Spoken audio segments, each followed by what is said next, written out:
और उत्तर प्रदेश में प्रधान इस समय चिंता में डूबे हुए हैं। प्रधानों की बात को सरकार तक पहुंचाया है। सरकार के मुखिया मुख्यमंत्री योगी आदित्यनाथ तक पहुंचाने वाले शख्स भी हमारे साथ मौजूद हैं और बताएंगे आपको क्या उत्तर प्रदेश में प्रधानों का कार्यकाल बढ़ाने पर योगी सरकार विचार कर रही है। वार्ता बहुत सीमित दायरे में थी और केवल एक बात को लेकर हम चिंतित थे कि राज्य निर्वाचन आयोग तय कर चुका है कि मतदाता सूची का प्रकाशन 10 जून को होगा और पंचायतों का कार्यकाल 26 मई को समाप्त हो रहा है। तो ये निश्चित हो चुका है कि अब चुनाव समय पर नहीं होंगे। तो हमें उम्मीद है कि लोकतंत्र में विश्वास करने वाले लोग इस बात को जरूर सोचेंगे। हमारी चिंता केवल ये है या तो समय पर चुनाव हो या फिर लोकतांत्रिक तरीके से पंचायतों का संचालन। क्यों उसने बार बार कहा है कि 5 साल से ज्यादा समय तक आप ऐसा नहीं कर सकते।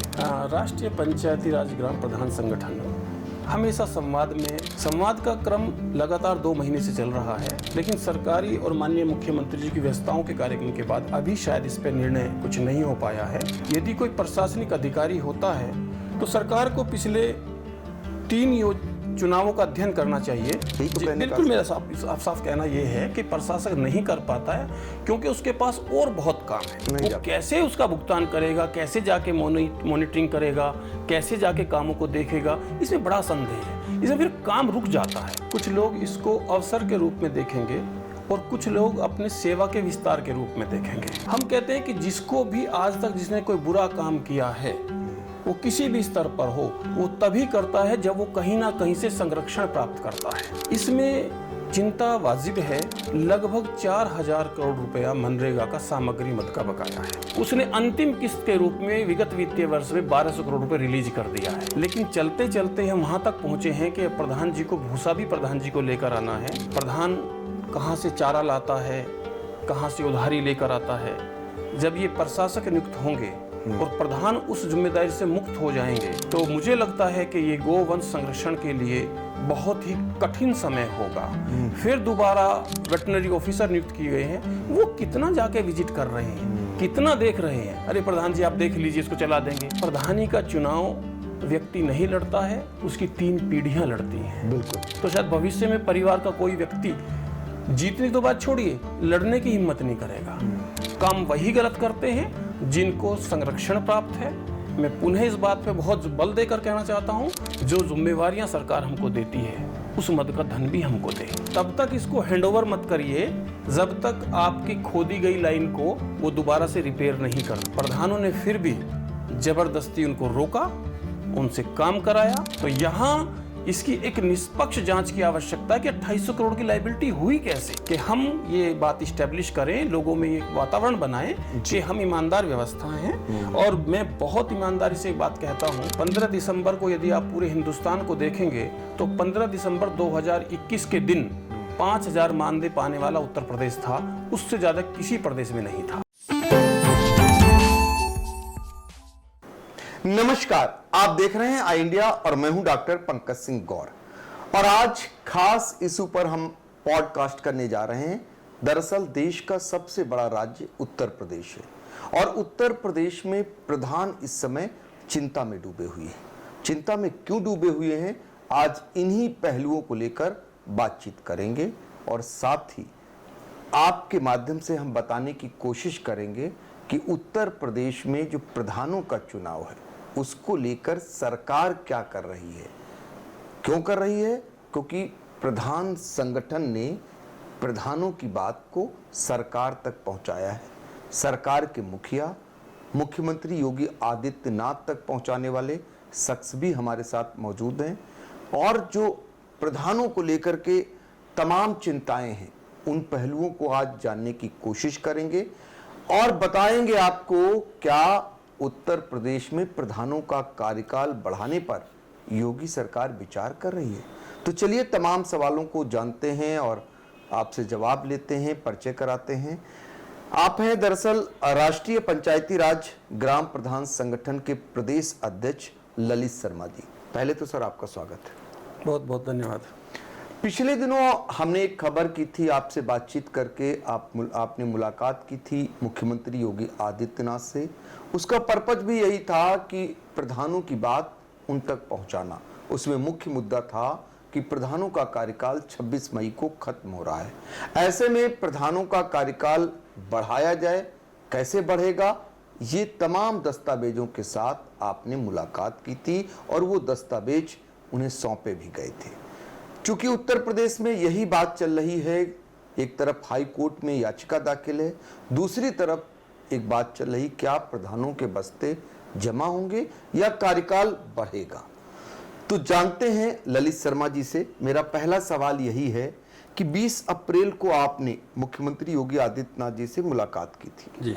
मुलाकात के दौरान आपने दस्तावेज दिए थे, कई प्रदेशों का उदाहरण आपने दिया था कि मध्य प्रदेश में ऐसा हुआ है, हरियाणा में ऐसा हुआ है, उत्तराखंड में ऐसा हुआ है, तो उत्तर प्रदेश में भी प्रधानों का कार्यकाल बढ़े। हालांकि इसको लेकर के कहते हैं नियम ये नहीं है कि प्रधानों का कार्यकाल बढ़े, तब आपने दस्तावेज सौंपे कि ऐसे बढ़ाया जा सकता है प्रधानों का कार्यकाल। तो वो मुलाकात जो हुई थी उसमें जब बात आपकी हुई, आपने दस्तावेज दिए, तो एक खबर अब आ गई है आपकी मुलाकात के बाद कि प्रधानों के कार्यकाल पर सरकार विचार कर रही है, बढ़ाने के कार्यकाल पर। तो ऐसी खुशखबरी से प्रधानों की जो कुछ चिंताएं हैं वो दूर होती हुई दिखाई दे रही। तो क्या मुलाकात हुई थी, क्या बात हुई थी? सबसे पहले तो मैं आपको बहुत बहुत आपका आभार व्यक्त करता हूं कि आपने ये अवसर दिया और एक बातचीत का माहौल आपने हमको दिया है। 20 अप्रैल को प्रदेश के यशस्वी मुख्यमंत्री जी से राष्ट्रीय पंचायती राज ग्राम प्रधान संगठन के प्रतिनिधिमंडल की वार्ता हुई थी। वार्ता बहुत सीमित दायरे में थी और केवल एक बात को लेकर हम चिंतित थे कि राज्य निर्वाचन आयोग तय कर चुका है कि मतदाता सूची का प्रकाशन 10 जून को होगा और पंचायतों का कार्यकाल 26 मई को समाप्त हो रहा है। तो ये निश्चित हो चुका है कि अब चुनाव समय पर नहीं होंगे। समय कितना जाएगा वो बाद में देखा जाएगा, लेकिन वर्तमान समय में चुनाव समय पर होता प्रतीत नहीं हो रहा है। तो 26 तारीख के बाद क्या होगा? तो ऐसे में हमारा जो संयुक्त प्रांत अधिनियम है, जिसको उत्तर प्रदेश पंचायत अधिनियम 1947 के नाम से जाना जाता है, उसमें धारा 12 में कुछ प्रोविजंस दिए गए हैं। उसका धारा 12 का 3A ये कहता है कि यदि चुनाव समय पर संभव न हो तो अस्थायी रूप से वहां पर प्रशासक या प्रशासनिक समिति काम करेगी।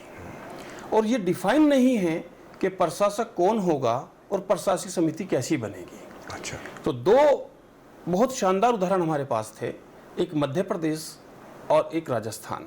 अच्छा। वैसे राज्यों को, हर राज्य का अपना अधिनियम है पंचायत चलाने का। जिस तरह उत्तर प्रदेश का 1947 के नाम से जाना जाता है, मध्य प्रदेश पंचायत अधिनियम अलग है, राजस्थान पंचायत अधिनियम अलग है, उत्तराखंड पंचायत अधिनियम अलग है। लेकिन सब जगह बाध्यता है कि 5 साल की अवधि में चुनाव हो जाना चाहिए, अनिवार्य है। लेकिन चुनाव नहीं हो पा रहे हैं, उसके कई कारण हो सकते हैं। तो हमने सरकार से अनुरोध किया है कि कोरोना काल में मध्य प्रदेश के तरीके से, वर्तमान समय में जनवरी 25 से लेके आज तक राजस्थान में और 7 महीने के लिए उत्तराखंड में, उसी अधिनियम में सरकार के पास ये पावर निहित है कि वो कैसे पंचायतों का संचालन करेगी। इसमें संवैधानिक कोई बाध्यता नहीं है। यही अनुरोध माननीय मुख्यमंत्री जी को किया गया है। और आज तीनों जगह सरकार भाजपा की है। जी हाँ, तीनों राज्यों में भाजपा की सरकार है। तो हमें उम्मीद है कि लोकतंत्र में विश्वास करने वाले लोग इस बात को जरूर सोचेंगे कि कैसे लोकतांत्रिक ढंग से पंचायतों का संचालन हो। हमारी चिंता केवल ये है, या तो समय पर चुनाव हो या फिर लोकतांत्रिक तरीके से पंचायतों का संचालन हो।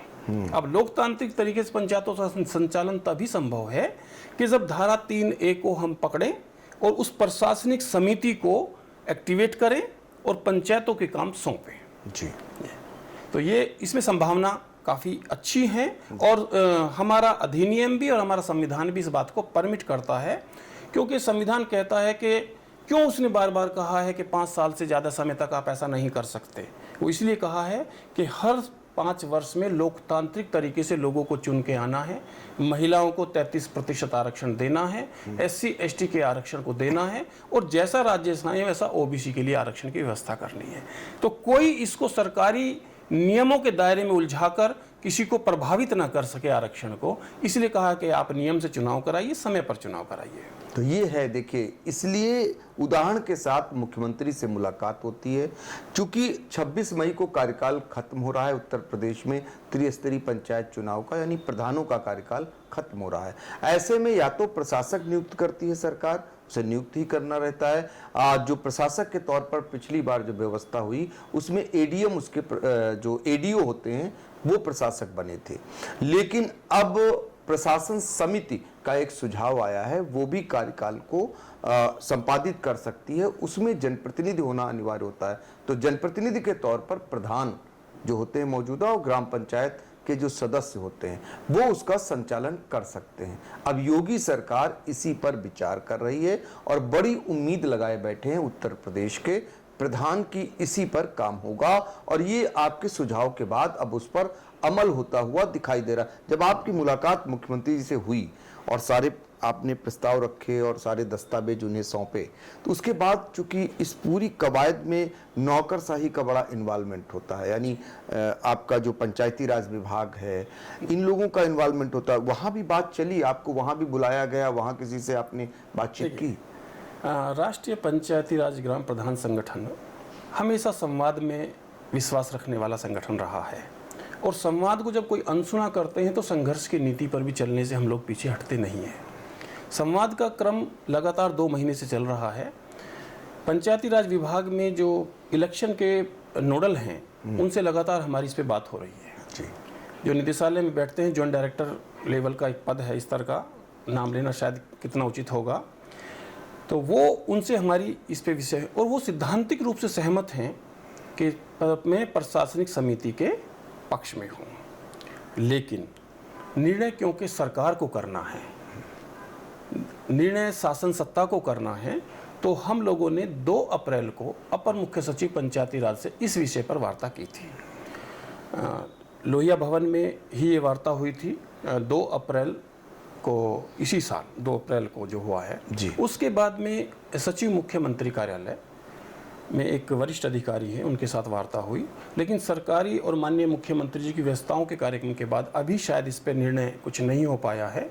लेकिन संगठन की जो मांग है, संगठन का जो अनुरोध है, वो चाहे निदेशालय पंचायती राज के स्तर पर हो, शासन पंचायती राज के स्तर पर हो, माननीय पंचायत मंत्री जी के स्तर पर हो, या फिर मुख्यमंत्री कार्यालय के स्तर पर हो, सभी जगह पर हम लोगों ने अपने दस्तावेज प्रस्तुत कर दिए हैं, अपना अनुरोध प्रस्तुत कर दिया है। इसको मैं मांग नहीं, मैं अनुरोध कहना चाहता हूँ, क्योंकि अगले वर्ष, ये जिस वर्ष में अब हम चल रहे हैं 26-27 में, इसमें राज्य वित्त की धनराशि, 16 वित्त की धनराशि, ग्राम पंचायतों में माकूल मात्रा में पैसा आता है, क्षेत्र पंचायतों में आता है। लोकतांत्रिक तरीके से लोगों की जवाबदेही होती है उस पैसे पर। यदि कोई प्रशासनिक अधिकारी होता है तो सरकार को पिछले 3 चुनावों का अध्ययन करना चाहिए। 2015 का अध्ययन करना चाहिए जब उन्होंने प्रशासक नियुक्त किए थे, उन्हें अध्ययन करना चाहिए 2021 का जब उन्होंने प्रशासक नियुक्त किए थे, और फिर देखें कि क्षेत्र पंचायत और जिला पंचायतों में जो धनराशि उपलब्ध थी वो किस तरह से वहीं पड़ी रही। धनराशि जो भी ग्राम पंचायतों को, क्षेत्र पंचायतों को, जिला पंचायतों को पैसा मिलता है, वो लोगों के जीवन को सुलभ और सरल बनाने के लिए मिलता है। आपको कहने का आशय ये है कि प्रधान चूंकि ग्राम पंचायत में रहता है, वो दुख दर्द समझता है, वहाँ के लिए चिंता करता है, जो सरकार से मद जाता है विकास योजनाओं का वो खर्च करता है, जो प्रशासक नियुक्त होता है वो बेहतर कर नहीं पाता है। यही तो कहने का। बिल्कुल, मेरा साफ कहना ये है कि प्रशासक नहीं कर पाता है क्योंकि उसके पास और बहुत काम है। अभी एक सेक्रेटरी जो हम ग्राम पंचायत में, जिसको ग्राम पंचायत सचिव के रूप में जानते हैं, 1 क्लस्टर 2 क्लस्टर पे वो काम कर रहे हैं। 5-6 गांव लेकर भी वो समय से अपने रोस्टर के साथ गांव पंचायत में नहीं जा पाते। तो क्या एडीओ पंचायत 100 ग्राम पंचायतें एक ब्लॉक में है, वो कैसे उसका भुगतान करेगा, कैसे जाके मॉनिटरिंग करेगा, कैसे जाके कामों को देखेगा? इसमें बड़ा संदेह है। इसमें फिर काम रुक जाता है, और हम नहीं चाहते कि सरकार का एक स्कूल चलो अभियान रुके, सरकार का वृद्ध वृक्षारोपण का कार्यक्रम रुके, सरकार के और ज़रूरी काम है वो रुके, गोवंश का संरक्षण रुके। सबसे बड़ी चिंता गोवंश के संरक्षण की है, सबसे बड़ी चिंता हम लोगों को वृक्षारोपण की है। सबसे ज्यादा चिंता हमको बाढ़ और सुखाड़ की है। और ये सब इसी सबसे समय ज्यादा आने- चिंता सबसे ज्यादा चिंता हमको जून के महीने में गांव में गरीब आबादी में पेयजल संकट की है कि अगर हैंडपंप खराब होगा तो कौन करने वाला और ठीक इसी हो। समय संक्रामक बीमारियां भी आती हैं। तो इसीलिए हम सरकार से बार बार अनुरोध कर रहे हैं कि आप एक लोकतांत्रिक सरकार हैं और पंचायत भी लोकतांत्रिक ढंग से चुनी गई है। लोगों ने 5 साल के लिए इसको चुना था। 5 साल को भले ही कार्यकाल पूरा हो जाए, जब तक अगला चुनाव नहीं हो जाता, वो चाहे 2 महीने में हो, 4 महीने में हो, सरकार को तय करना है, तब तक हम चाहते हैं कि वर्तमान में निर्वाचित वार्ड मेंबर, ग्राम पंचायत सदस्य और प्रधान मिलकर अपनी पंचायत को चलाते रहें। बिल्कुल, ये सरकार से अनुरोध है। बिल्कुल ये सरकार से अनुरोध है संगठन का, प्रधानों के, कि कम से कम जब तक चुनाव नहीं हो जाता है प्रधान ही ग्राम पंचायत का संचालन करे। लेकिन एक पहलू ये आता है ललित शर्मा जी, दूसरी तरफ पहलू ये आता है, लोग चूंकि चुनावी वर्ष है, बहुत सारे विरोधी भी प्रधानों के तैयार हो जाते हैं। वो कहने लगते हैं कि ये मौका मिलेगा उनको लूट घसूट करने का। देखिए, कुछ लोग इसको अवसर के रूप में देखेंगे और कुछ लोग अपने सेवा के विस्तार के रूप में देखेंगे। हर व्यक्ति की सोच अलग होती है और सबकी सोच एक समान नहीं हो सकती। बहुत अच्छा काम करने वाले भी प्रधान इसी प्रदेश में हैं, ना करने वाले भी। हम कहते हैं कि जिसको भी आज तक जिसने कोई बुरा काम किया है, वो किसी भी स्तर पर हो, वो तभी करता है जब वो कहीं ना कहीं से संरक्षण प्राप्त करता है। मैं सरकार से आज आपके माध्यम से अनुरोध करूंगा कि वो ऐसे संरक्षण को बंद करे और पारदर्शिता, ईमानदारी के साथ काम को आगे बढ़ाए। बिल्कुल, तो देखिए ललित शर्मा जी का ये आह्वान भी है। लेकिन एक बात और आती है, वो ये, चूंकि आपका संगठन और आप इधर जिलों जिलों में जा रहे हैं, प्रधानों ने तमाम चिंताएं आपके माध्यम से जताई होगी, तमाम चिंताएं बंद कमरों में करते हैं, क्योंकि प्रधान एक ऐसी कड़ी होती है कि खुलकर भी नहीं बात कर पाती है। कई बार हमने प्रयास किया कैमरे पर बहुत सारी बातों को लेकर, लेकिन प्रधान डरता भी है। तो मेरा कहने का आशय ये है कि अगर कहीं गुंजाइश बचती है, चुनाव नहीं हो पाते हैं और प्रशासक नियुक्त होते हैं, तो प्रधानों के सामने वो कौन कौन सी कठिन चिंताएं हैं। एक तो मनरेगा को लेकर के बड़ी चिंता है। सभी जानते हैं कि मनरेगा पर जो कार्य होता है वो प्रधान उधारी के तौर पर कार्य करा देता है और ये उम्मीद करता है केंद्र और प्रदेश से जो पैसा आता है वो जो है उस पर खर्च करे। अब करोड़ों रुपए की जब बकायेदारी हो जाती है तो, और ऐसे में मान लीजिए उसको प्रधान भी ना अगली बार बन पाए, तो ये पैसा कैसे खर्च कहां से लाएगा, वो ये चिंता है क्या? देखिए, ये चिंता स्वाभाविक है। आज मैं लगातार 5वें जनपद में हूँ जी। देवी पाटन के गोंडा डिस्ट्रिक्ट, श्रावस्ती डिस्ट्रिक्ट, कल पंचायती राज दिवस का बहुत शुभ अवसर था, उस पर एक कार्यक्रम बहराइच में आयोजित हुआ। आज लखीमपुर में प्रधान साथियों के साथ बात हुई है। इसमें चिंता वाजिब है कि उत्तर प्रदेश में लगभग 4000 करोड़ रुपया मनरेगा का सामग्री मद का बकाया है। 4000 करोड़? यस, 4000 करोड़। आप मुझे इस पूरे प्रदेश के सभी विभागों को जोड़कर एक ऐसी संस्था का नाम बताइए कि जो बिना सरकार से पैसा लिए 100 करोड़ का काम कर सकती हो। वो पंचायती राज की संस्थाएं हैं जो 4000 करोड़ रुपए का उधार सामान लाकर गांव के लोगों के जीवन को सरल बनाने के लिए काम कर लेती है, इस आशा में कि हमारा पैसा समय से हमको मिलेगा। लेकिन 2022-23, 2023-24, 2024-25 चलते चलते आज हम यहाँ तक पहुँच गए हैं कि हमारा जो देनदारियाँ हैं वो लगभग 4000 करोड़ की, मैं लगभग बोल रहा हूँ, हो सकता है 4200 करोड़ हो सकती है। और ये 57,000 ग्राम पंचायतों जी हाँ, का लगभग होगा। लगभग। अच्छा, 4000 करोड़ रुपया अभी भारत सरकार ने, मेरी जानकारी में मुझे शासन के कुछ वरिष्ठ अधिकारियों ने बताया है कि 1200 करोड़ रुपया हम लोगों को प्राप्त हो चुका है। अच्छा। जब भारत सरकार में बात होती है तो एक नियम है कि जब हम मजदूरी करते हैं तो पैसा भारत सरकार कितना देती है, राज्य सरकार कितना देती है। जी, जी। जब हम मटेरियल खरीदते हैं तो राज्य सरकार कितना देती है और केंद्र सरकार कितना देती है।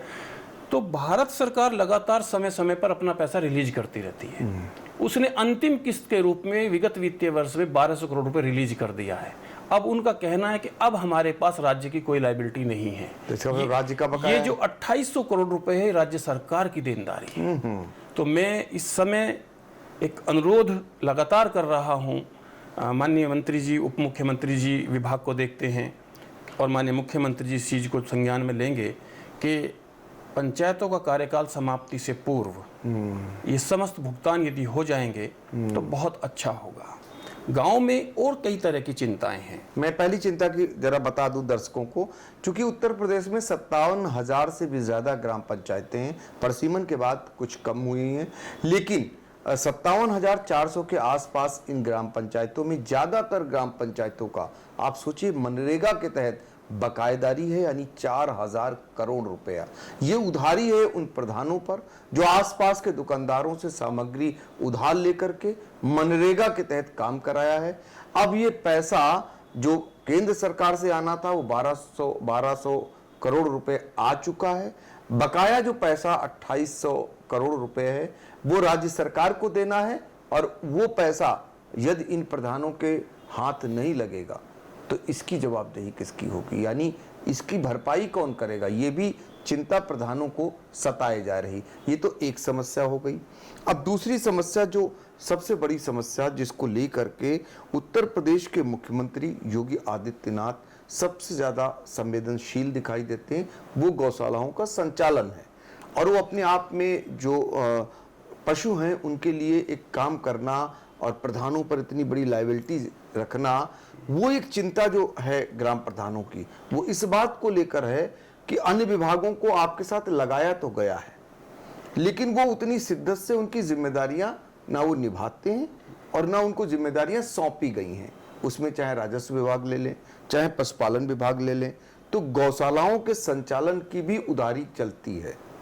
ये चिंता है प्रधानों में। देखिए, जब गोवंश संरक्षण का पहला शासनादेश जारी हुआ जी, तो उसमें पंचायतों को कुछ दायित्व सौंपे गए। आपको एक बाउंड्री वॉल बनाना है, एक एरिया चिन्हित करना है, वहाँ पर विद्युत की व्यवस्था करनी है और पेयजल की व्यवस्था करनी है। ये 3 काम पंचायतों को करने थे। लेकिन चलते चलते हम वहाँ तक पहुँचे हैं कि प्रधान जी को भूसा भी प्रधान जी को लेकर आना है। अगर बीमारी से किसी पशु की मृत्यु हो जाती है तो 4 मजदूरों को लगाकर गड्ढा खुदवाकर उसको सही तरह से दफनाना भी ये पंचायतों के जिम्मे चला गया है। आज प्रदेश में अनेक हजारों हजार गोवंश संरक्षण केंद्र चल रहे हैं। प्रधान कहाँ से चारा लाता है, कहाँ से उधारी लेकर आता है।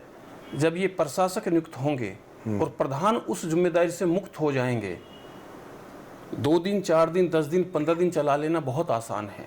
लेकिन जैसा भी लग रहा है कि चुनाव थोड़ा दूर है, लोग कह रहे हैं, तो मुझे लगता है कि ये गोवंश संरक्षण के लिए बहुत ही कठिन समय होगा। फिर दोबारा छोटे गाय के बच्चे, आवारा गायें, पशु सड़कों पर रातों को घूमते आपको दिखाई देंगे। बरसात का समय आएगा तो सड़क के किनारे बैठेंगे, कोई उनकी देखभाल करने वाला नहीं बचेगा। यानी प्रशासक के बस की बात नहीं है गौवंश संरक्षण की। नहीं, देखिए, प्रशासक तो छोड़िए, जो राजस्व की जिम्मेवारी थी, जो जिसके लिए उप जिलाधिकारी तैनात किए गए हैं, जो उनके स्वास्थ्य की देखभाल की जिम्मेवारी थी, जो चीफ वेटनरी ऑफिसर नियुक्त किए गए हैं, वो कितना जाके विजिट कर रहे हैं, कितना देख रहे हैं। अरे प्रधान जी आप देख लीजिए, इसको चला देंगे। और प्रधान जी को ये मान के चलिए कि प्रधानी का चुनाव व्यक्ति नहीं लड़ता है, उसकी 3 पीढ़ियां लड़ती हैं। बिल्कुल। और उसकी आने वाली 3 पीढ़ियों को जवाब देना है। ये वो चुनाव है, ये ऐसा चुनाव नहीं है कि पार्टी के सिंबल पे लिए और पार्टी का एक सेट वोट है वो उसको मिल जाएगा। वो सेवा करता है, गांव में उसका व्यवहार अच्छा है, लोग उसको मानते हैं, इसलिए वो चुनाव जीतता है। 3 पीढ़ी जो जा चुकी हैं वो चुनाव लड़ती हैं, 3 पीढ़ी आने वाली हमारे कर्मों का जवाब देंगी। हम गलत काम करेंगे तो शायद भविष्य में परिवार का कोई व्यक्ति जीतने की तो बात छोड़िए, लड़ने की हिम्मत नहीं करेगा। तो ये सोच के काम करते हैं। तो ये सोच के प्रधान काम करता है। और जिसको अपने स्वाभिमान, सम्मान और अपनी विरासत की चिंता होती है, वो बहुत गलत काम कम करता है। काम वही गलत करते हैं जिनको संरक्षण प्राप्त है। मैं पुनः इस बात पे बहुत बल देकर कहना चाहता हूं कि ऐसे लोगों का संरक्षण खत्म होना चाहिए, गांव में काम अच्छे से होना चाहिए, और हमारे प्रधान कर रहे हैं। आप उत्तर प्रदेश में ऑपरेशन कायाकल्प जो स्कूलों के नाम पर चला, पंचायतों ने 5,000 करोड़ रुपया अपनी निधि स्कूलों में लगाई। और क्यों लगाई? जब भी बुलाते थे एक ही बात सुनने को मिलती, अरे प्रधान जी आपके बच्चे हैं। मैं आज आपके माध्यम से पूछता हूँ, प्रधान के बच्चे हैं, वो प्रमुख के बच्चे नहीं हैं। वो एमएलए के बच्चे नहीं है, वो सांसद के बच्चे नहीं है। खाली उन पर ठोक तो दिए गए। जब ग्राम पंचायत में आने वाली सारी धनराशि ऑपरेशन कायाकल्प में 6,000 करोड़ रुपए खर्च हो जाएगा, हमें चिंता नहीं है। हमें अपने स्कूल अच्छा करना है, हमें बच्चों की पढ़ाई पर ध्यान देना है, हम सब कर रहे हैं और ज़्यादा कर सकते हैं। लेकिन जो जिम्मेवारियां सरकार हमको देती है उस मद का धन भी हमको दे। बिल्कुल। हमें जो डिवोल्यूशन का जो पैसा मिलता है, ये जो छठे राज्य वित्त में हमको पैसा मिलेगा, पंचम राज्य वित्त में हमको मिला है, 14वें वित्त में मिला है, 15वें वित्त में मिला है, ये डिवोल्यूशन का पैसा है। गांव के लोग टैक्स देते हैं, उस टैक्स से जो एक कलेक्शन होता है वो पैसा उनके उपभोग के लिए आता है। कोई स्पेशल योजना का पैसा नहीं है ये। लेकिन फिर भी हम स्पेशल योजना में आपका ऑपरेशन कायाकल्प भी कर रहे हैं, आपके गोवंश का संरक्षण भी कर रहे हैं, आपके पेयजल की व्यवस्था भी सुदृढ़ कर रहे हैं, कहीं कहीं तालाब बना रहे हैं। तो ये सब चीज़ें लगातार पंचायतें करती जा रही हैं। तो एक इसका स्वतंत्र अध्ययन भी हो, और हम चुनौती के साथ कहते हैं कि हो सकता है ग्राम पंचायतों में कहीं अभिलेखित त्रुटि मिल जाए, लेकिन काम में त्रुटि कभी नहीं मिलेगी। बिल्कुल। तो देखिए, गौवंश संरक्षण ये दूसरी चिंता है प्रधानों को। अगर उनका कार्यकाल मान लीजिए खत्म हो रहा है और उन्हें जिम्मेदारी नहीं मिली तो ये कैसे संचालित होगा, कौन करेगा, ये बड़ा सवाल यहाँ भी खड़ा हो रहा है। तीसरा, जितनी हायतोबा उत्तर प्रदेश, चूंकि उत्तर प्रदेश में हम लोग हैं, यहाँ से ही बातचीत कर लें। जल जीवन मिशन योजना जिसने पूरा गांव का, ग्राम पंचायत का कहिए कि उसका स्वरूप ही बिगाड़ दिया। जिस तरीके से पाइप लाइन का काम कितनी कच्छप गति से हुआ, या सड़कें खोद डाली गई, या जो उन्होंने टंकियां बनाई हैं उन पे भी बड़े सवाल उठते रहे। अक्सर टंकियां गिर भी गई हैं, तमाम ऐसे सवाल उठ रहे हैं। प्रधानों के न रहने पर ये जो जल जीवन मिशन योजना है, जो अरबों खरबों की योजना है, सबसे बड़ी योजना मानी जाती है, इस पर क्या असर पड़ेगा? सबसे पहले जो जल जीवन मिशन में हर घर नल जल की जो योजना है जी, आज हम प्रधानों को मोटिवेट कर रहे हैं इस बात के लिए कि तब तक आप इसको हैंड ओवर मत लीजिए कि जब तक हर घर पे जल नहीं पहुंच जाता, तब तक इसको हैंड ओवर मत करिए जब तक आपकी खोदी गई लाइन को वो दोबारा से रिपेयर नहीं कर देते। जोर जबरदस्ती तो नहीं होती? नहीं, जबरदस्त कुछ नहीं, प्यार से ये बातें सब चल रही हैं। नहीं, आप नहीं, उधर से तो नहीं होती? देख, उधर से बहुत जोर जबरदस्ती होती है जी। और मैं, अगर मुख्यमंत्री जी कहीं एक स्वतंत्र अध्ययन करा लें, थर्ड पार्टी असेसमेंट करा लें, तो हमारे डिस्ट्रिक्ट लेवल के ऑफिसरों ने हाथ उठा के ये कहा है कि भैया हम किसी दूसरे मद से इसको ठीक करा देंगे, हम उनके ऊपर दबाव नहीं डाल सकते। जल जीवन मिशन योजना के, जल जीवन योजना में लगे हुए ठेकेदारों के ऊपर। तो क्या बहुत पावरफुल है? ऐसा लगता है जी। प्रधानों की बात को हजारों बार अनसुना किया गया है। बिजनौर में लोगों को धरना देना पड़ा, मेरठ में लोगों को धरना देना पड़ा, बागपत में लोगों ने धरना दिया इसी बात को लेकर। नहीं, ये तो प्रधानों की बात हो गई। जब जिले के अफसर हाथ खड़े कर रहे हैं तो जरूर। लेकिन जी, प्रधानों ने फिर भी जबरदस्ती उनको रोका, उनसे काम कराया। जो हमारी सड़कें उन्होंने क्षतिग्रस्त की थी उनको ठीक कराया, कहीं करवा पाए कहीं नहीं करवा पाए हैं। लेकिन हैंडओवर हमने कह दिया है तभी लेंगे जब हर घर पे पानी पहुंच जाएगा। देखिए, मुझे संदेह ये है, ये पश्चिमी उत्तर प्रदेश में तो हो जाता है, बाकी क्षेत्रों में ये नहीं हो पाता। नहीं, मुझे बड़ी क्षमताओं पर पूरा विश्वास है। पूरे प्रदेश में मैं घूमता हूँ जी। प्रधान सब जगह के बहुत सक्षम है, और वो इसलिए सक्षम है कि गांव की जनता उनके साथ है। जनशक्ति के कारण वो बहुत सक्षम है। मुझे संदेह है कि जो प्रधानों ने हीला हवाली की है इसको हैंड ओवर टेक ओवर करने में, हो सकता है कि इस काल में यदि ये संक्रमण काल आया तो वो सब चीजें दबाई जा सकती है। ये चिंता है, ये चिंता है सब। अच्छा, ये देखिए, ये तीसरी चिंता निकल करके आई। अभी जब आपने पूरे कई जनपदों में भ्रमण किया है तो वहाँ कुछ और चिंताएं निकल करके प्रधानों की छोटी छोटी आई होंगी। जैसे एक बात आवाज़ भी उठती रही है कि तमाम जनप्रतिनिधियों के लिए तमाम सुविधाएं हैं। आपके लिए ग्राम सचिवालय बना दिया गया, गाँव में ग्राम पंचायतों में एक हैंड आपको नहीं दिया गया, आपके लिए सुरक्षा के कोई प्रबंध नहीं किए गए, आपका जो मानदेय है वो वहीं है, और फिर अपेक्षा करते हैं कि प्रधान जो है वो निस्वार्थ काम करता रहे। फिर तमाम लांछन लगाए जाते हैं। जब भी कोई अफसर जाता है सारी व्यवस्थाएं प्रधान करता है, नाश्ते से लेकर पानी से लेकर सारी व्यवस्थाएं। फिर ईमानदारी की अपेक्षा कैसे की जाती है? नहीं, सरकार को तो हमेशा ईमानदारी की अपेक्षा करनी चाहिए। और मैं यहाँ पर एक उदाहरण के साथ बात को रखता हूँ। यदि हम अपने बच्चे को 100 रुपये दे के बाजार भेजते हैं तो उसको पहले ही कहते हैं कि 100 रुपये का क्या क्या करना है, क्या नहीं करना है। तो जब हम एक पेरेंट्स होने के नाते 100 रुपये का हिसाब अपने बच्चे से लेना चाहते हैं तो सरकार हजारों करोड़ रुपए दे के हिसाब मांगती तो कोई बुरा नहीं करती। बात सरकार तक नहीं है, बात और व्यवस्था तक है। व्यवस्था तक है। अगर कहीं कहते हैं कि भ्रष्टाचार है, अगर भ्रष्टाचार है तो वो इसलिए है कि भ्रष्टाचारी व्यवस्था है।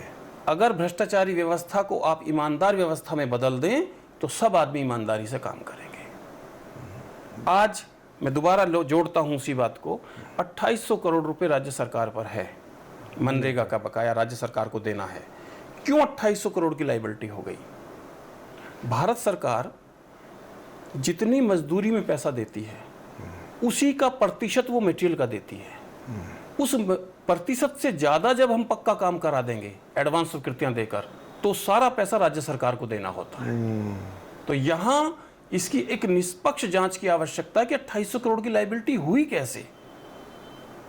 ये सरकार को गंभीरता से सोचना पड़ेगा कि हम ये बात इस्टेब्लिश करें, लोगों में एक वातावरण बनाएं कि हम ईमानदार व्यवस्था हैं। और मैं बहुत ईमानदारी से एक बात कहता हूं कि माननीय मुख्यमंत्री जी ने जब से उन्होंने वो सत्ता संभाली है उन्होंने हमें निराश नहीं किया है।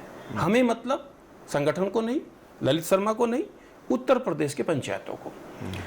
15 दिसंबर 2021 को लखनऊ में एक बहुत बड़ा कार्यक्रम किया था ग्राम उत्कर्ष समारोह के नाम से जी। उसमें माननीय मुख्यमंत्री जी ने 12 घोषणाएं एक ही दिन में की थी जी। प्रधानों का मानदेय 15 दिसंबर को यदि आप पूरे हिंदुस्तान को देखेंगे तो 15 दिसंबर 2021 के दिन 5000 मानदेय पाने वाला उत्तर प्रदेश था। उससे ज़्यादा किसी प्रदेश में नहीं था। प्रधान वो 5000 आपको लगेगा बहुत कम है, लेकिन जब उसको वॉल्यूम में देखते हैं 57,000 लोगों के साथ जोड़ते हैं तो वो एक बहुत बड़ा अमाउंट बनता है। ग्राम पंचायतों में पहले बैठकों का खर्चा वार्ड मेंबर को कुछ नहीं मिलता था। माननीय मुख्यमंत्री जी ने वहां तक चिंता की कि वार्ड मेंबर को भी बैठक में आने का 100 रुपया प्रति बैठक मिले। यानी कि साल में 1200 रुपये वार्ड मेंबर को भी मिलता है। अगर 1200 रुपये को मैं कैलकुलेट करूं 7,57,000 वार्ड मेंबर के साथ तो एक बड़ा अमाउंट बनता है। दूसरी उनकी चिंता ये थी कि अब हम पंचायतों को वित्तीय पावर में और सशक्त बनाएंगे तो ग्राम पंचायतों को लगभग 5 लाख रुपए तक की तकनीकी, प्रशासनिक और वित्तीय स्वीकृति देने का अधिकार है। ग्राम पंचायत का आकार इतना छोटा है, यदि ग्राम पंचायत में लोग सजगता से काम करें तो उनकी कोई भी पत्रावली ब्लॉक और जिले पर नहीं जाती है। लेकिन काम में एस्टीमेट बनना, काम में एमबी होना, और यहाँ एक सबसे बड़ी विसंगति आज तक है जो मैं पिछले लगातार 10 सालों से कह रहा हूँ कि जब ग्राम पंचायत किसी इंजीनियर की रिपोर्ट के आधार पर भुगतान करती है और इंजीनियर वेरीफाई करता है कि काम हो चुका है, अब उसमें यदि अनियमितता निकलती है तो केवल इंजीनियर को दोषी होना चाहिए। जिस दिन आप ये व्यवस्था कर देंगे उस दिन गलत तरीके से एमबी बनना बंद हो जाएगा, और जिस दिन एमबी गलत बनना बंद हो जाएगा, गलत भुगतान बंद हो जाएंगे। और इसको लेकर प्रधान अक्सर धरना प्रदर्शन करते हैं कि उनसे कमीशन लिया जाता है। ब्लॉक मुख्यालयों पर, जिला मुख्यालयों पर अक्सर धरना प्रदर्शन होता है और वो बाकायदा जो कमीशन का परसेंटेज है उसको लेकर खुलेआम कहते हैं। आप भी सुनते होंगे। देखिए, मैं वैसे पश्चिम से आता हूँ, लेकिन संगठन में दायित्व मिलने के बाद में पूरे प्रदेश में, चाहे बुंदेलखंड हो, पूर्वांचल हो, कहीं भी हो, मैंने वहाँ लोगों को जाके देखा है। ये चर्चा मैं इधर ज़्यादा सुनता हूँ कि एमबी पे कमीशन है। ये बात आपको मेरठ में, बागपत में, शामली में, मुजफ्फरनगर, सहारनपुर, मुरादाबाद तक आते आते मिलने कम सुनेंगे आप। तो यानी कि कहीं कमजोरी है। हाँ, ये कमजोरी इसलिए है कि हम गलत बातों के साथ कई बार खड़े होते हैं। हम बहुत अपनापन दिखाने की कोशिश करते हैं। हमें केवल अपनापन दिखाना है उस व्यक्ति के साथ जिसने हमको चुना है। सरकार हमको पैसा देती है, कोई एहसान नहीं करती, वो हमारा हक है। हमें ईमानदारी से काम करना है, ये हमारा दायित्व है। और हमें किसके लिए काम करना है, वो हमारे गांव के लोगों, वो हमारा लक्ष्य है। अगर ये सब चीजें मिलती हैं और काम करती हैं तो एक अच्छा वातावरण का निर्माण होता है। अब अभियान यही चलाया जाएगा कि ईमानदारी से पंचायतें कैसे स्वतंत्र रूप से काम करें, ये कभी बाधा ना आती। यदि 73वां संविधान संशोधन जब देश में लागू हुआ तो कुछ विषय राज्यों के ऊपर ना छोड़ते। अक्षरशः यदि 73वें संविधान संशोधन का पालन करा दिया जाए, ग्राम पंचायतों को उतना सक्षम बना दिया जाए, तो वो इंस्पेक्टर राज से बाहर निकल कर आ सकती हैं। उनका अपना एक सेटअप होगा, अपना कर लगाने का तरीका होगा। ग्राम पंचायत की भूमि है, ग्राम पंचायत की भूमि तालाब है, नीलामी छोड़ेंगे ये एसडीएम साहब। फिर ग्राम पंचायत एसडीएम साहब के दरवाजे पर खड़ी रहती है कि एक जीओ है, एक शासनादेश जारी हुआ है 2007 में कि जी हमको हमारा 75% दे दीजिए। कोई प्रधान यदि वित्तीय वर्ष चूक गए तो कह लगे तो पिछले साल में उसका तो ऑडिट हो चुका है, अब तो हम दे ही नहीं सकते आप।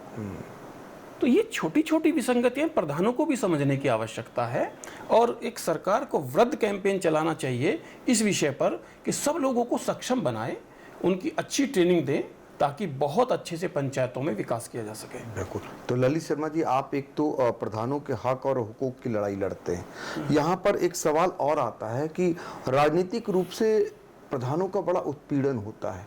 जब भी देखिए सत्ता परिवर्तन हो या सत्ता के लोग जो जनप्रतिनिधि होते हैं प्रभावशाली होते हैं, तो अक्सर देखा जाता है कि उनकी चिट्ठियों पर उनके जांचें होती हैं, प्रधानों का जो है अधिकार सीज किया जाता है, प्रधानों को बाद में कोर्ट जा करके अपनी लड़ाई लड़नी पड़ती है। ऐसे बहुत सारे मामले आपके पास आते होंगे। तो ये जो भाई आप भी जनता द्वारा चुने होते हैं और माननीय लोग भी जनता द्वारा चुने होते हैं, सांसद हों या विधायक गण हों, तो ऐसे मामले आते हैं, इसके लिए क्या आपका सुझाव रहेगा? देखिए, पंचायत व्यवस्था कोई आज की व्यवस्था नहीं, हजारों साल पुरानी व्यवस्था है। ठीक है, धन 95 के बाद मिलना शुरू हुआ, वो एक अलग विषय है। पंचायतें पहले भी थी और पंचायत में पहले भी प्रधान निलंबित होते थे, पहले वो पावर एसडीएम में नहीं था। लेकिन आपको आश्चर्य हुआ जानकर 1997 से पहले पंचायतों की कोई जांच नियमावली नहीं थी। जब जांच नियमावली नहीं थी तो एसडीएम कैसे सस्पेंड करता था? मैं सोच के चिंतित होता हूं आज कि पहली नियमावली जांच 1997 में बनी, तो 88 में, 82 में, 84 में अगर प्रधानों को निलंबित किया गया होगा एसडीएम द्वारा, तो कौन सी नियमावली में किया गया होगा? तो पद का दुरुपयोग कहिए। तो ये हमेशा होता रहा है। आज 1997 में जो जांच नियमावली बनी, उसके कुछ पैरामीटर तय हैं। शपथ पत्र देने वाले गांव के लोग होंगे, जांच करने वाले जिले स्तर के अधिकारी होंगे और जिला अधिकारी उस पर एक आदेश पास करेगा, क्योंकि जिला अधिकारी को सीधे सरकार का प्रतिनिधि माना है। लेकिन राजनीतिक दबाव में प्रधानों का निलंबन होता है, ये कोई बात नहीं है, ये स्वीकार करते हैं और ये बिल्कुल मैं स्वीकार करता हूं, और ये किसी सरकार में छूता नहीं है। हमारे यहाँ तो निलंबन होता है तो हाई कोर्ट रोक देती है। क्षेत्र पंचायत और जिला पंचायतों में तो अविश्वास प्रस्ताव लाकर हटा ही दिया जाता है। सरकार बदलते ही एक रास्ता है आपके लिए कोर्ट, हम कोर्ट में अपनी बात रखते हैं और कोर्ट से हमेशा विजयी होकर निकलते हैं। सरकार को यह 3 काम करने की आवश्यकता है पंचायतों की जांच नियमावली को लेकर। समयबद्ध जांच का उसमें वर्णन है, कभी समयबद्ध जांच नहीं होती। अगर हमें प्रारंभिक जांच में किसी प्रधान को दोषी मान लिया है तो हम 95(1) एक सेक्शन है पंचायत अधिनियम में, उसके तहत हम कार्रवाई करते हैं और प्रधान को निलंबित करते हैं। और नियम है कि अगले 3 महीने में जांच पूरी हो जानी चाहिए, लेकिन जांच 1-1 साल तक पूरी नहीं होती, क्योंकि जांच कराना उद्देश्य नहीं था। उद्देश्य था उस प्रधान को पद से हटाना और वहां 3 लोगों को ऐसों को बैठाना जो किसी न किसी पार्टी की आइडियोलॉजी को सपोर्ट करते हैं। सरकार यदि तय कर दे कि प्रारंभिक जांच में दोषी पाए जाने पर खाते का संचालन बंद होगा और 3 महीने में अंतिम जांच होगी और प्रधान को बर्खास्त किया जाएगा या प्रधान को बहाल किया जाएगा, अगर ये 3 महीने जो लिखा गया है, अगर इसमें सभी जांच पूरी होने लगे तो किसी भी प्रधान के खिलाफ कोई आरोप आप इस्टेब्लिश नहीं कर सकते। मैं जिम्मेदारी के साथ कहता हूँ। एक और सवाल ताकेंगे जिससे 2-4 होना पड़ता है, प्रधान हो या बीडीसी सदस्य या जिला पंचायत सदस्य। जब भी कभी जिला पंचायत अध्यक्ष का चुनाव आता है तो जिला पंचायत सदस्यों का अपहरण आप सुनते होंगे। जब ब्लॉक प्रमुख और जब कभी एमएलसी का चुनाव आता है तो सत्ता पक्ष के साथ एक जो मतलब ये आरोप लगने शुरू हो जाते हैं कि इनका अपहरण हो गया प्रधानों का। तो ये सब कैसे रुके, इसके लिए क्या होना चाहिए? वो दिन बहुत खराब बीतते हैं, उस समय बड़ा उत्पीड़न होता है प्रधानों का, थाने में बिठाए जाते हैं, ये बिल्कुल सत्य है, और उनके साथ क्या कुछ नहीं होता अगर वो सत्ता की तरफ नहीं चलते हैं। देखिए, पहले तो ये है कि ग्राम पंचायत एक स्ट्रक्चर है, दूसरी बॉडी क्षेत्र पंचायत है और तीसरी बॉडी जिला पंचायत है। हमारे यहाँ प्रधान का चुनाव डायरेक्ट होता है, जनता से होता है, और क्षेत्र पंचायत और जिला पंचायत डेलीगेट प्रोसेस में जाते हैं। वो पहले वार्ड मेंबर चुनते हैं और फिर उनमें से एक प्रमुख चुना जाता है। वो वहाँ वोटों में खरीद फरोख्त होती है, अपहरण होते हैं, धमकाया जाता है, राजनीति की सत्ता का दुरुपयोग सदुपयोग जो उसको कह लीजिए वो किया जाता है अपने लोगों को काबिज कराने के लिए। प्रधान इसमें कहीं नहीं है क्योंकि वो बीडीसी मेंबर हैं, वो जिला पंचायत हैं। अब सरकार ने एक पहल की थी कि हम प्रधान उसमें है जब आप एमएलसी का चुनाव लड़े। एमएलसी के चुनाव में, एमएलसी के चुनाव में हम हैं, और ये हमारी बदकिस्मती है कि वहाँ हम एमएलसी को वोट देते हैं एज ए क्षेत्र पंचायत के कोप्ट सदस्य के माध्यम, प्रधान के हैसियत से नहीं देते हैं। तो वो एक अलग विषय है। यहाँ सरकार को केवल दो, मैंने सुना सरकार में कुछ ऐसा प्रस्ताव भारत सरकार को भेजा गया था, ऐसा चर्चा थी कि हम लोग प्रमुखी का और क्षेत्र जिला पंचायत अध्यक्ष का चुनाव डायरेक्ट कराएंगे। कह सकते हैं लेकिन ये संभव नहीं है, क्योंकि जब 73वां संविधान संशोधन की जो 9वीं अनुसूची में जो 11वीं अनुसूची में जो विषय जोड़े गए हैं उसमें इलेक्शन भी है, और इलेक्शन किस तरीके से हुआ ये भी डिफाइन है। यदि ऐसे डायरेक्ट चुनाव कराने की बात आएगी तो उस संविधान संशोधन को हम लोगों को फिर दोबारा एक नए संशोधन में जाना पड़ेगा, तब ये संभव है कि हम जनता से सीधे चुनाव कराने में। मेरा सवाल ये है कि ये जो जोर जबरदस्ती का खेल चलता है वो काल बहुत खराब होता है। प्रधान हो, बीडीसी मेंबर हो, इनकी रोकथाम के लिए क्या करना चाहिए? देखिए, ये तो हम एक नैतिकता के दायरे में आके बात कर सकते हैं और हाथ जोड़ के अनुरोध कर सकते हैं कि लोगों को मत देने का अधिकार मिला है संविधान में, उसको स्वतंत्रता से मत देने दीजिए। ये एक अपील की जा सकती है। इसके पास, हमारे पास कोई अल्टरनेट फोर्स नहीं है कि आपके पास 4 सिपाही हैं तो मेरे पास 8 सिपाही हैं, ऐसा कोई है नहीं व्यवस्था। लेकिन मत मेरा अपना है तो मुझे मत का प्रयोग मेरे तरीके से करने दिया जाए, और इसमें ये लूट खसोट ना हो। क्यों होती है? और ये सबके साथ होती है। आज हम 2000 किसी की भी सत्ता में आप देख लीजिए, जब से ये सब प्रोसेस शुरू हुआ है, कहावत हमाम में सब नंगे। हाँ, बिल्कुल कह सकते हैं, बिल्कुल कह सकते हैं कि सबने इसी तरह से प्रयोग किया, इसी तरह सत्ताएं कब्जाई हैं। अब बसपा की सरकार में यदि चुनाव होता है एमएलसी का, 36 सीटें बसपा जीत जाती है। सपा की में होता है 15 में, 16 में तो सत्ता जीत जाती है। लेकिन जब 22 में भाजपा में, तो भाजपा जीत जाती है। तो मैं सोचता हूं कि ये लोगों का इतना हृदय परिवर्तन कैसे होता है। मैं 10 में भी प्रधान था तो मैंने बसपा को वोट दिया था, मैं 21 में प्रधान हूं तो भाजपा को वोट दूंगा। ये हृदय परिवर्तन होता कैसे है? ये हृदय परिवर्तन नहीं है, ये एक दबाव है। तो सरकारों को खुद एक बार लोगों के विवेक पर छोड़ना चाहिए। सरकार का जो भी काम है उसको एनालाइज करने का लोगों को अवसर देना चाहिए, और बहुत ईमानदारी से कहना चाहिए कि अगर हमने अच्छा काम किया है, 50 प्रधान इकट्ठा होकर एक विधायक बना सकते हैं, उनमें वो क्षमता है, लेकिन 50 विधायक इकट्ठे होकर एक प्रधान नहीं बना सकते। क्या बात कह दी आपने, बिल्कुल आईना दिखाने का काम किया है, और बहुत ही साफगोई से हर सवालों का जवाब दे रहे हैं राष्ट्रीय पंचायती राज ग्राम प्रधान संगठन के प्रदेश अध्यक्ष ललित शर्मा जी। आखिरी पॉइंट पर हम चलेंगे। एक चीज, जब भी प्रधान का चुनाव आता है, त्रिस्तरीय पंचायत चुनाव, साल भर पहले से ही प्रधानी रंजिश की शुरुआत हो जाती है। एक समान कई प्रधानों की हत्याएं हो जाती हैं, किसी की भी सरकारें आए और गई। अभी चुनाव का कोई अता पता नहीं है, और कई प्रधानों की हत्याएं उत्तर प्रदेश में भी हो गई। आपके सामने भी मामले आए होंगे।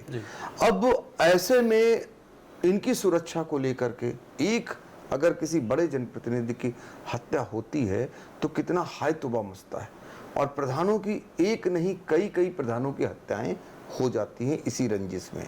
इसके लिए आप क्या कहेंगे? सुरक्षा क्या क्या मापदंड होना चाहिए? नजरिया क्या प्रशासन का होना चाहिए? हत्या के 3 बड़े कारण दिखाई देते हैं। हार जीत उनमें से एक है। इसको मैं छोटा मानता हूँ। कई बार कुछ प्रधान बहुत बड़ा सपना लेके चुनाव मैदान में जाते हैं, लोग उन पे यकीन करते हैं और वो जीतते हैं। जीतने के बाद वो उसी जज्बे के साथ वो सब काम सुधारने की कोशिश करते हैं जो वास्तव में राज्य सरकारों को करना चाहिए। हमारे पास कोई ऐसा मैकेनिज्म नहीं है, हमारे पास ग्राम पंचायत की कोई फोर्स नहीं है, हमारे पास कोई ग्राम पंचायत का इंटेलिजेंस नहीं है। इंटेलिजेंस के नाम पर गांव में एक चौकीदार है जो उसका सूचना थाने तक पहुंचाना उसका काम है।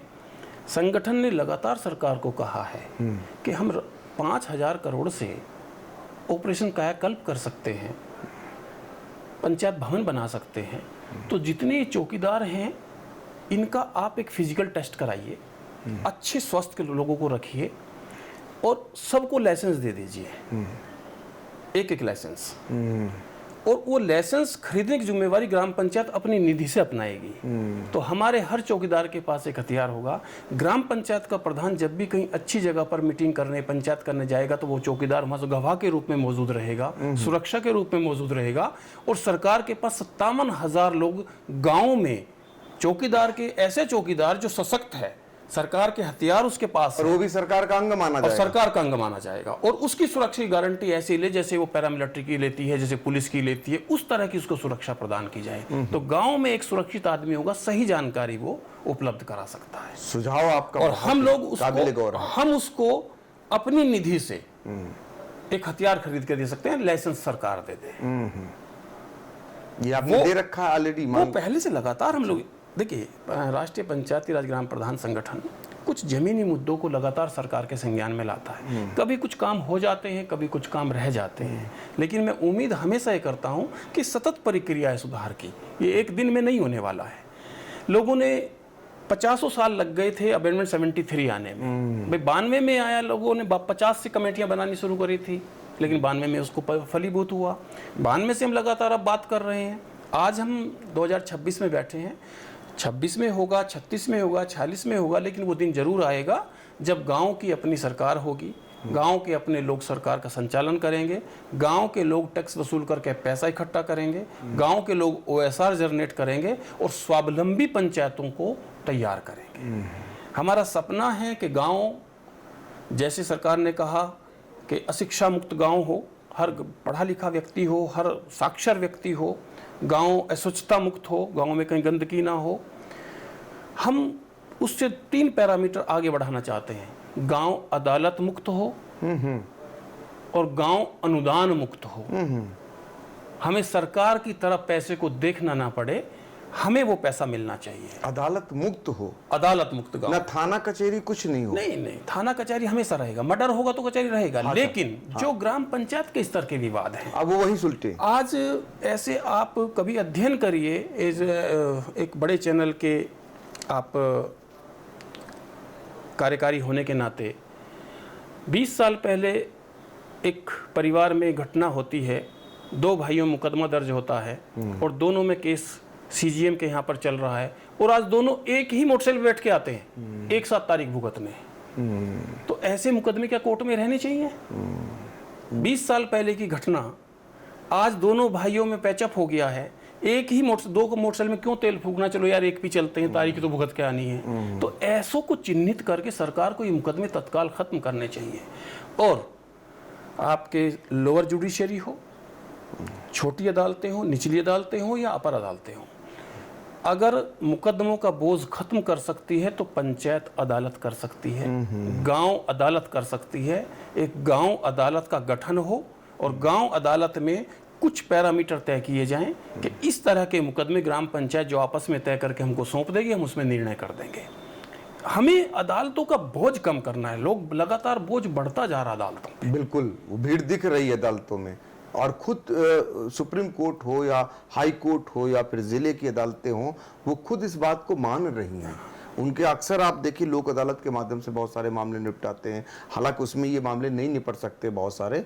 तो ये आपका सुझाव काबिले गौर है। हम गांव न्यायालय की हम लोग बात कर रहे हैं। बिल्कुल बिल्कुल, ग्राम न्यायालय बनाया जाए। हमने एक अनुरोध चीफ सेक्रेटरी साहब की बैठक में हुआ था, उसमें एक उन्होंने आदेश भी जारी किया था गृह विभाग को। कुछ जगहों पर ग्राम अदालतों का काम शुरू भी हुआ है। हाँ, बिहार ने शुरू किया है। जी, जी, जी, बिहार ने उसमें एक अच्छा मॉडल अपनाया है, ग्राम न्यायालय बनाकर। वो कुछ गाँव के निस्तारण वहीं पर करना चाहते हैं। अच्छा, ग्राम सचिवालय का फायदा हुआ ग्राम पंचायत? हाँ, बहुत फायदा हुआ। अच्छा, जैसे हम खसरा खतौनी लेने के लिए 20 किलोमीटर 15 किलोमीटर दूर जा रहे थे, हमें गांव से मिल सकता है। इनको कुछ ग्राम सचिवालय को CSC केंद्रों में कन्वर्ट किया गया है। तो वहाँ आधार कार्ड का भी थोड़ा सा संशोधन हो जाता है। अगर तिथि किसी की गलत है, किसी का नाम गलत है, तो वो ठीक हो जाता है। नेटवर्क बड़ा प्रॉब्लम है। हाँ, नेटवर्क की थोड़ी प्रॉब्लम है, लेकिन क्योंकि पंचायतें आजकल गेटवे से भुगतान कर रही हैं, PFMS से भुगतान कर रही हैं, तो नेटवर्क सब जगह लगभग पहुँच चुका है। हाँ, कुछ क्षेत्रों में नेटवर्क की प्रॉब्लम है। जैसे आप पीलीभीत के पूरनपुर ब्लॉक से चलेंगे और इसकी बॉर्डर को लेते हुए चाहे मैलानी जाएं, पलिया जाएं, निघासन जाएं, फिर आप यहाँ से बहराइच में प्रवेश कर जाएं, मिहीपुरवा हो, उससे ज़्यादा आप सूरतगढ़ बढ़नी में जाएं, बलरामपुर में आप पचपेवड़ा ब्लॉक में जाएं, जब नीचे ऊपर तक जाते हैं, यहाँ फरेंदा तक जाते हैं, तो ये नेपाल के बॉर्डर की सीमा पर नेटवर्क बहुत कम रहता है। लेकिन यहाँ सरकार को कुछ दूसरे विकल्प पे विचार करना चाहिए या फिर नेटवर्क की पूरी व्यवस्था करनी चाहिए। अभी मनरेगा में मजदूरों की हाजिरी भी MMS से लगती है। जब नेटवर्क नहीं हो तो हाजिरी कैसे लगेगी? तो कम से कम ये 7 जिले ऐसे हैं और लगभग 17-18 ब्लॉक हैं जहां नेटवर्क की प्रॉब्लम रहती है। सरकार को इस पर संज्ञान लेना चाहिए। आपने मनरेगा का जिक्र किया, एक सवाल और ले लूं। मनरेगा से क्या पलायन रुका है? कुछ गांवों का कायाकल्प हुआ है? देखिए, पलायन तो कभी रुकेगा नहीं। अच्छा। और वो होता है जी, और होना चाहिए। अच्छा। मैं पलायन का पक्षधर हूँ। जैसे एक शिक्षा थी जिसको कहते थे हम लाजमी शिक्षा, कि सबको पढ़नी चाहिए वो शिक्षा। और शिक्षा का एक गुण था कि थोड़ा पढ़ेगा तो काम से जुड़ेगा, थोड़ा और पढ़ेगा तो गांव से जुड़ेगा, और ज़्यादा पढ़ेगा तो हिंदुस्तान से जुड़ेगा। पढ़ाई का ये मंत्र था कि जितना जो पढ़ेगा वो उस तरह की बात को सोचेगा। अब ये पलट गया है। थोड़ा पढ़ेगा तो काम छोड़ेगा, थोड़ा और पढ़ेगा तो गांव छोड़ेगा, और ज़्यादा पढ़ेगा तो हिंदुस्तान छोड़ेगा। तो मल्टीनेशनल कंपनी में जाना है, अमेरिका में नौकरी करना है, किसी बॉम्बे में जाकर किसी कंपनी में CEO बनना है, वो पलायन स्वीकार है। वो पलायन है, लेकिन मजदूर वो होना चाहिए। लेकिन जो साक्षर है, उस स्तर का शिक्षित नहीं है, उसके रोजी रोटी की व्यवस्था गांव पंचायत पर होनी चाहिए। यस। आज पलायन से 2 काम होते हैं। गांव भी बर्बाद होते हैं और शहर भी बर्बाद होते हैं। गांव का मजदूर जब पलायन करके जाता है तो शहर में झुग्गी डाले रेलवे लाइन के किनारे पर रहता है। ना उसके पास वहाँ पीने का पानी है, ना उसके पास वहाँ सीवरेज है, ना उसके पास वहाँ शौचालय है। वो कैसा जीवन जीता है, आदमी उसको देख के बहुत विचलित हो सकता है। तो पलायन सरकार को एक साथ तत्काल रोकने के लिए एक ऐसी नीति बनानी चाहिए कि पलायन एकदम रुके। ये किस्तों में रुकने वाला काम नहीं है। इस साल 10% को रोकेंगे सर। देखिए, नाव बाढ़ आई हो और बाढ़ में लोग बह रहे हों, और आप कहें कि इस साल हम 10 को बचाएंगे, अगले साल फिर 20 को बचाएंगे, तो क्या वो अगले साल तक जिंदा बचेंगे? बिल्कुल। तो ये जो गरीबी है, ये बाढ़ है। आपको एक ही दिन अभियान चलाकर गरीबी को आप खत्म कर सकते हैं। उत्तर प्रदेश में पंचायतों को, चाहे वो जिला पंचायत हो, क्षेत्र पंचायत हो, ग्राम पंचायत हो, मैं केवल पंचायती मद की बात कर रहा हूँ। मैंने कृषि विभाग का 25,000 करोड़ नहीं जोड़ा है, मैंने शिक्षा विभाग का नहीं जोड़ा, मैं अपने मद की बात कर रहा हूँ। अगर ये 30,000 करोड़ रुपया सरकार एक बार कह दे कि 1 साल नाली खड़ंजा नहीं बनेगा, गरीबी उन्मूलन होगा, तो गरीबी उन्मूलन हो सकता है। बिल्कुल हो सकता है, लेकिन आपको पूरा अभियान ही चलाना आपको अभियान चलाना पड़ेगा। आपने अभियान चलाए हैं, आपने पोलियो से लड़े हैं तो अभियान चलाया है। हर आदमी को वैक्सीनेट किया है कोरोना काल में, तो आपने अभियान चलाया है। आपने हर बच्चे को स्कूल तक लेके गए तो सर्व शिक्षा अभियान चलाया है। आपने स्वच्छता अभियान चलाया है। जो हाथ में लोटा लेके महिलाएं सड़क के किनारे बैठ के सोच करती थी, तो आपने उस लेवल पर लेकर आए हैं। लोगों में जागृति आई है इस बात को लेकर। तो जो भी करना है तत्काल करना है, अभियान चला के करना है, उसमें देरी नहीं करनी है। और गरीबी उन्मूलन का केवल एक मानक है कि आप जितने एरिया में फुटबॉल खेलते हैं, उतना बड़ा ज़मीन आप भूमिहीन को दे दीजिए, गरीबी उन्मूलन हो जाएगा। वो वहाँ सब्जी लगाएगा, वो वहाँ छोटी खेती करेगा, वो किसी के यहाँ मजदूरी करने नहीं जाएगा। मैं अंतर देखता हूँ। मैं सीतापुर, लखीमपुर, बहराइच और श्रावस्ती में जब घूमता हूँ और मैं अपने ज़िलों में देखता हूँ, पैसा तो हमारे यहाँ भी उतना ही है। हमारे यहाँ तो गाँवों का आकार 20-20, 25-25 हज़ार आबादी है। लेकिन सुबह आप गांव में निकल के जाइए, लोग अपने घर के सामने पानी भी डाल रहे होते हैं, अपने सामने झाड़ू भी लगा रहे होते हैं। मेरठ की बात कर रहे हैं, मैं उस क्षेत्र की पूरे की बात कर रहा हूँ, पश्चिम उत्तर प्रदेश। तो ये लोग करते हैं, स्वभाव में आ गया है। तो वहाँ यहाँ भी आएगा, धीरे धीरे स्वभाव में लोगों के आएगा। लोग अच्छा काम करेंगे। गरीबी उन्मूलन ये नारा नहीं होना चाहिए। ये तो सरकार को शिद्दत के साथ ये तय करना चाहिए कि अब प्रदेश में कोई गरीब नहीं रहेगा। और मुझे उम्मीद है कि माननीय मुख्यमंत्री जी ने जो 1 ट्रिलियन इकोनॉमी बनाने की बात कही है, उसके हम नज़दीक पहुंचते जा रहे हैं जी। 1 ट्रिलियन इकोनॉमी जिस दिन देश का बनेगा तो बहुत पैरामीटर होंगे। अभी हम 2 चीज़ों में बहुत पिछड़े हुए हैं जी। शायद आपका ध्यान उस तरफ नहीं जाता।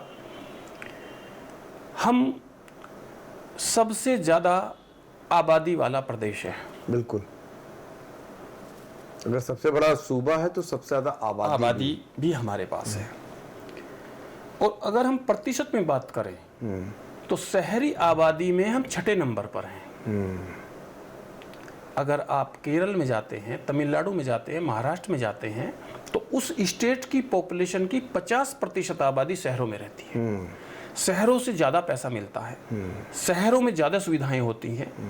आज हम उत्तर प्रदेश में जो नेशनल एवरेज है 32% का, उससे भी हम नीचे हैं जी। हम 25% पे हैं। सरकार को एक अभियान ऐसा चलाना चाहिए कि हम बहुत नगरों का विस्तार ना करें। लखनऊ का कितना विस्तार करेंगे, लेकिन लखनऊ के पास पड़ने वाला, चाहे वो सिंधौली हो, चाहे इधर माल हो, चाहे दूसरे हो, इनको हम पंचायतों का दर्जा देके उनको शहर के पैर खड़ा कर सकते हैं। ये शहरी विस्तार जो होता जा रहा है लगातार, छोटे क्षेत्र में हम लोगों को, आप पश्चिम में जाइए, पूरब में जाइए, ऐसी ऐसी पंचायतें आपको मिलेंगी जिनकी आबादी 20,000, 25,000, 30,000 पंचायतों की आबादी है। तो ऐसी पंचायतों तत्काल सरकार को नगर पंचायतें घोषित करना चाहिए।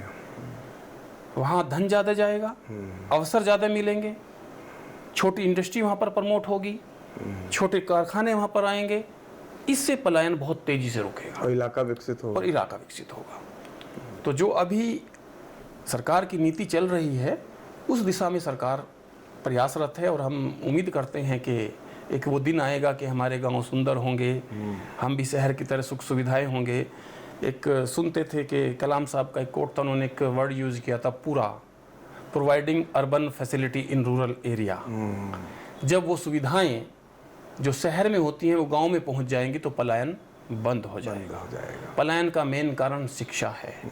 आप कहते हैं कि छोटे प्रदेशों में विकास हो जाता है, तो सीतापुर के लोगों के लिए, हरदोई के लोगों के लिए, रायबरेली के लोगों के लिए लखनऊ कितना दूर है। उनके लिए तो छोटा ही प्रदेश हुआ ना। बिल्कुल। लेकिन जब हम कुछ पैरामीटर की बात करते हैं, शिक्षा के पैरामीटर बात करते हैं, तो उत्तर प्रदेश के 18 जनपदों में सबसे कम शिक्षा का स्तर जो माना जाता है वो लखनऊ के बाउंड्री के 6 जिलों में है। बिल्कुल, उसमें सीतापुर भी है, उसमें सीतापुर है, उसमें हरदोई है, उसमें बाराबंकी है, उसमें रायबरेली है, उसमें उन्नाव है। शिक्षा के साथ गरीबी भी है।